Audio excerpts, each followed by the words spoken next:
भाग 21 देवउठनी एकादशी। व्रत कथा एवं विधि कार्तिक शुक्ल एकादशी।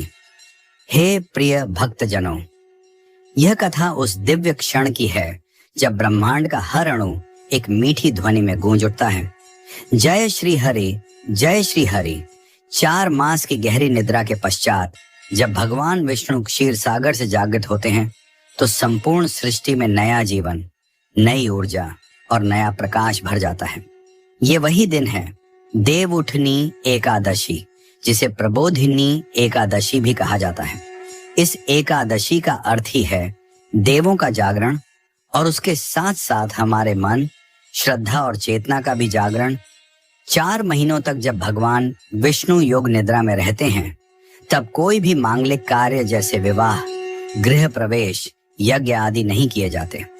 लेकिन जैसे ही देवउठनी एकादशी आती है तो सारे मांगलिक कार्य पुनः प्रारंभ हो जाते हैं। भगवान विष्णु कहते हैं, हे भक्तों, आज मैं जागृत हुआ हूँ। जो आज मुझे प्रसन्न करता है उसके जीवन के सब कार्य सिद्ध होते हैं। देवउठनी एकादशी व्रत करने से अनेक जन्मों के पाप नष्ट होते हैं और मोक्ष के द्वार खुलते हैं। व्रत विधि, पूजन की संपूर्ण प्रक्रिया। प्रातः काल स्नान। कार्तिक शुक्ल एकादशी के दिन ब्रह्म मुहूर्त में उठें, गंगा जल मिले जल से स्नान करें, पीले या सफेद वस्त्र धारण करें। संकल्प, भगवान विष्णु का स्मरण कर यह संकल्प लें, मैं आज देवउठनी एकादशी का व्रत रखती हूँ। मेरा यह उपवास श्री हरि विष्णु को प्रसन्न करने के लिए है। पूजन स्थान सजाना। पूजा स्थल को स्वच्छ कर पुष्पों, दीपों और रंगोली से सजाए। भगवान विष्णु के साथ तुलसी माता को भी स्थान दें। पूजन सामग्री तैयार करें। दीपक, धूप, चंदन, फूल, फल, मिठाई, तुलसी दल, पंचामृत। शालिग्राम जी का पूजन विशेष फलदायी माना गया है। भगवान विष्णु की आराधना। AUM नमो भगवते वासुदेवाय मंत्र का 108 बार जप करें। विष्णु सहस्र नाम स्तोत्र या विष्णु चालीसा का पाठ करें। तुलसी विवाह करें। देवउठनी के दिन तुलसी जी का विवाह भगवान शालिग्राम से किया जाता है। यह विवाह इतना पवित्र है कि घर में लक्ष्मी नारायण का साक्षात वास हो जाता है।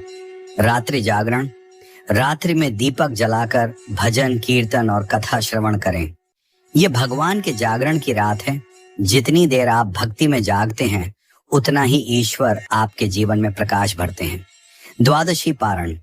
अगले दिन स्नान कर भगवान को भोग लगाएं, ब्राह्मणों को भोजन कराएं, फिर स्वयं पारण करें। देवउठनी एकादशी की कथा। सतयुग में राजा बलि नाम का असुरराज था। वह अत्यंत दानी और धर्मात्मा था, परंतु धीरे धीरे उसके अहंकार ने उसे तीनों लोकों का स्वामी बना दिया। देवता भयभीत हो गए। वे सभी भगवान विष्णु के पास गए और बोले, हे प्रभु, बलि ने स्वर्ग, पृथ्वी और पाताल पर अधिकार कर लिया है। अब धर्म संकट में है। भगवान मुस्कुराए और बोले, मैं स्वयं इसका समाधान करूंगा। तब भगवान ने वामन अवतार धारण किया, एक नन्हे ब्राह्मण बालक के रूप में। वामन देव राजा बलि के यज्ञ में पहुंचे। राजा ने विनम्र होकर पूछा, हे ब्राह्मण बालक, आपको क्या चाहिए? वामन देव बोले, मुझे केवल 3 पग भूमि चाहिए। राजा बलि हंस पड़ा। 3 पग भूमि? ठीक है, मैं तुम्हें देता हूं। जैसे ही राजा ने वचन दिया, भगवान वामन विशाल रूप में प्रकट हुए।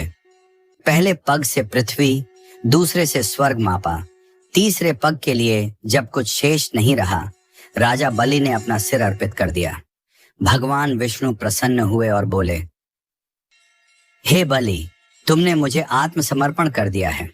मैं तुम्हें आशीर्वाद देता हूं कि मैं वर्ष के 4 महीनों तक तुम्हारे यहाँ पाताल लोक में निवास करूंगा। 4 महीने बाद कार्तिक शुक्ल एकादशी के दिन भगवान जागते हैं।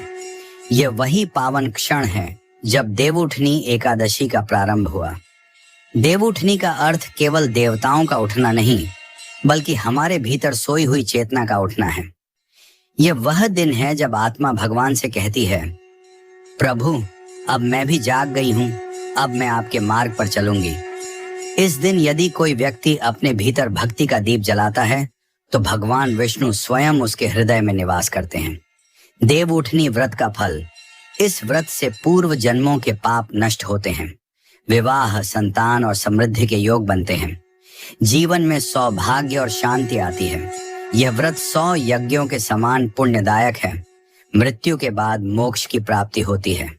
भगवान विष्णु का जागरण मंत्र, उत्तिष्ठोत्तिष्ठ गोविंद, उत्तिष्ठ गरुड़ध्वज, उत्तिष्ठ कमलाकांत, त्रैलोक्यम मंगलम कुरु अखंड। इस मंत्र को प्रेम पूर्वक बोलते हुए भगवान को पुष्प और दीप अर्पित करें। आरती। जय जय श्री हरि नारायण, जय जय प्रभु केशव दयाल, शंख चक्र गदा पद्मधारी, भवसागर से तारणहार, लक्ष्मीपति गोविंद नाम तिहारो, भक्तों के तू रखणहार। हे मेरे प्यारे भक्तों, आज का यह दिवस केवल भगवान का नहीं, यह आपके भीतर बसे प्रेम, श्रद्धा और भक्ति के जागरण का दिवस है। जैसे भगवान विष्णु क्षीर सागर से उठते हैं, वैसे ही अपने भीतर की निष्क्रियता को त्यागें। उठिए, मुस्कुराइए और कहिए, आज मेरा प्रभु जागा है, अब मैं भी भक्ति में जीवित हूँ। यदि यह कथा आपके हृदय को भक्ति से भर गई हो तो कृपया हमारे चैनल भक्ति भाव 16 को लाइक करें, सब्सक्राइब करें और कमेंट में लिखें, जय श्री हरि विष्णु भगवान, जय श्री हरि।